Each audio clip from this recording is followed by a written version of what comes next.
It is 11 p.m. You're lying in bed doing mental math that isn't working out. You got the degree, you got the job, you got the promotion, and yet here you are, quietly panicking about whether the car payment and the electric bill can both clear this week without you having to do the embarrassing shuffle between accounts again. That is not a you problem. That is a trap problem. You see, most financial gurus will tell you that you need $1 million to feel wealthy, or that 6 figures is the magic number. But here's the thing they are missing.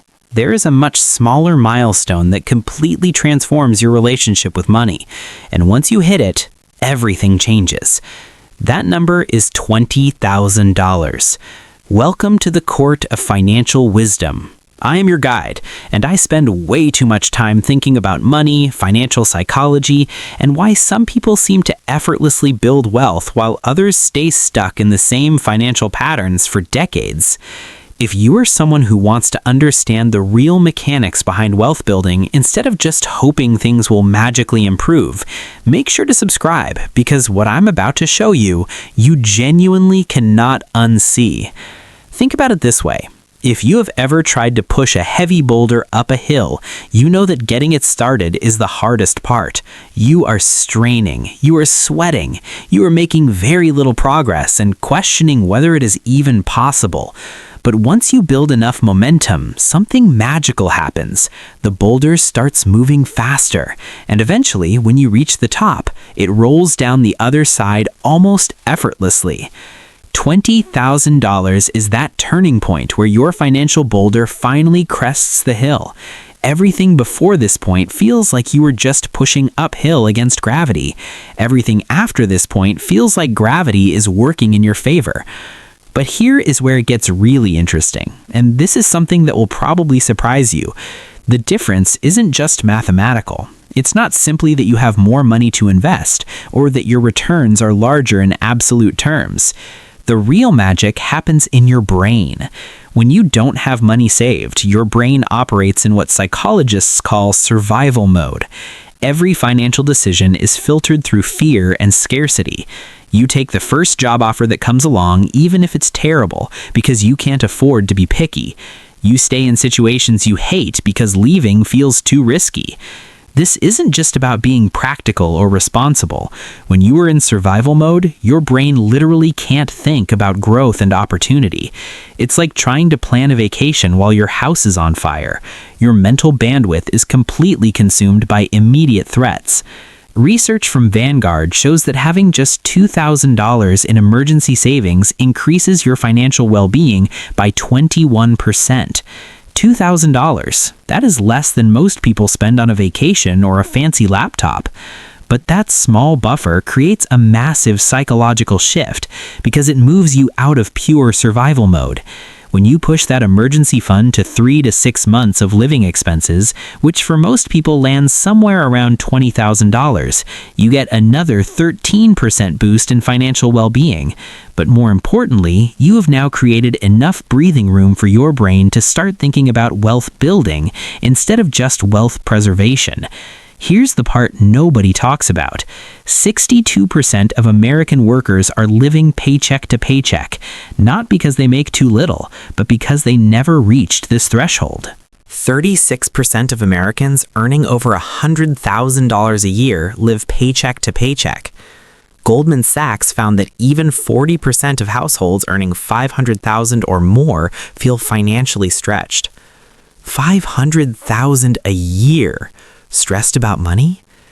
The lifestyle just expands to swallow whatever you make at every income level until you actively stop it. Here is where the math starts getting really exciting. Let's say you are saving $1,000 every month and earning an 8% return on your investments. Getting to your first $20,000 takes about 19 months of consistent saving and investing.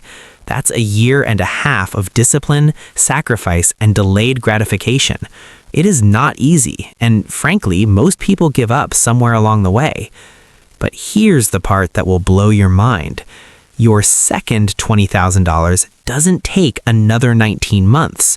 It only takes about 17 months. Why?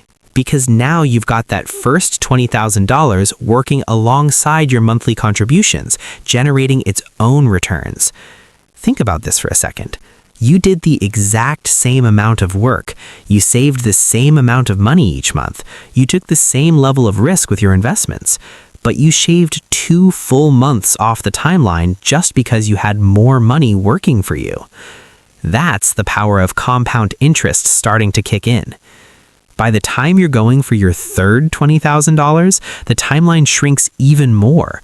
Your money is doing an increasing share of the heavy lifting while you're putting in the same effort. And when you get to the really big numbers, the acceleration becomes almost comical.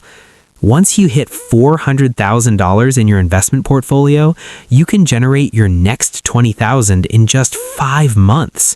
The same amount that took you nearly 2 years to save initially is now happening automatically through your investments. That first milestone feels impossible, but every milestone after that gets progressively easier.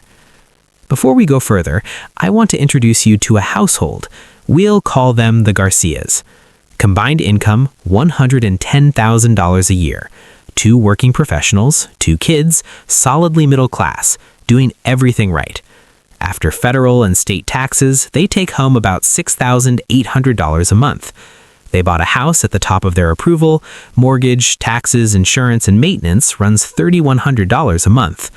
2 car payments at a combined $700, student loans at $450, daycare for 2 kids at $2,000 a month, groceries, utilities, phones, internet, another $900. That's $7,150 in fixed monthly costs on $6,800 in take-home pay. They are negative $350 before they've bought a single cup of coffee. This is not a story about irresponsible people. This is a story about normal people who said yes to every normal thing. The house, the cars, the degrees, the kids, without anyone sitting them down and running the actual numbers. The bank approved the mortgage. The dealership approved the car loans. The university approved the student loans. Everyone approved everything. Nobody asked if the whole picture added up. It doesn't add up, and the Garcias are not unusual. They're the median.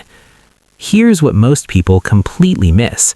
When you save $20,000, you've actually accomplished something far more valuable than just accumulating money in a bank account.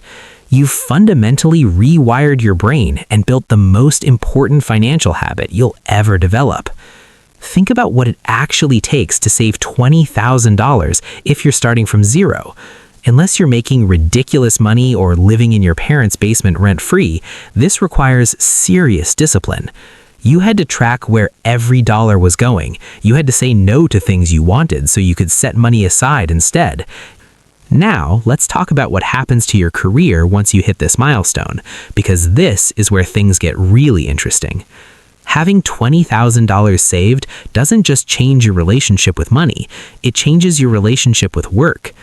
When you're living paycheck to paycheck, you're essentially trapped in whatever job you currently have. Your boss could be terrible, your coworkers could be toxic, the work could be mind-numbing, but you can't leave because you need that next paycheck to survive. This puts you in an incredibly weak negotiating position. But $20,000 changes the entire dynamic. Suddenly, you have what I call walking away money. You could quit tomorrow and survive for months while you find something better. This doesn't mean you should be reckless or burn bridges unnecessarily, but it means you're negotiating from a position of strength instead of desperation. This psychological shift affects everything about how you approach your career. You start asking for the raise you deserve because the worst they can say is no, and you'll be fine either way. You become more confident, more assertive, more willing to take on challenging projects. And guess what happens when you show up differently? People notice. Suddenly, you're getting better assignments, more recognition, and yes, more money. It's like having a secret superpower that you hope you never have to use, but knowing it's there changes everything about how you operate. But here's where most people mess this up, and I see it constantly. They hit $20,000, feel that psychological shift, and then immediately blow it on something stupid. Maybe they decide they deserve a new car since they've been so disciplined, or they take an expensive vacation because they've earned it, or they use it as a down payment on a house they can't really afford. Don't do this.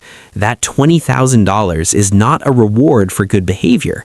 It's the foundation of your entire financial future. It is the seed that grows into generational wealth if you are patient enough to let it compound instead. The average person spends more money on their car over their lifetime than it would take to achieve complete financial independence. Think about that for a second. Between car payments, insurance, maintenance, and gas, most people are dropping $600 to $800 every single month on transportation. Over a 40-year period, that's easily $400,000 or more just to get from point A to point B. Meanwhile, they're complaining that they can't afford to save for retirement. It's like watching someone spend a fortune on a gym membership they never use while complaining they can't afford to eat healthy food. That car payment might make you feel wealthy, but it's actually keeping you poor. Look, $20,000 isn't going to make you rich overnight, but it will fundamentally change how you think about money and opportunity. It's the difference between surviving and thriving, between reacting to life and designing it. You don't have to fix all of this week. Pick the trap that stung the most when you watched this. The one where you thought, okay, that one is me. Start there. That's where your version of the story changes. If this video helped you see money differently, hit that like button and subscribe. I release new videos every week breaking down the psychological traps that keep people financially stuck.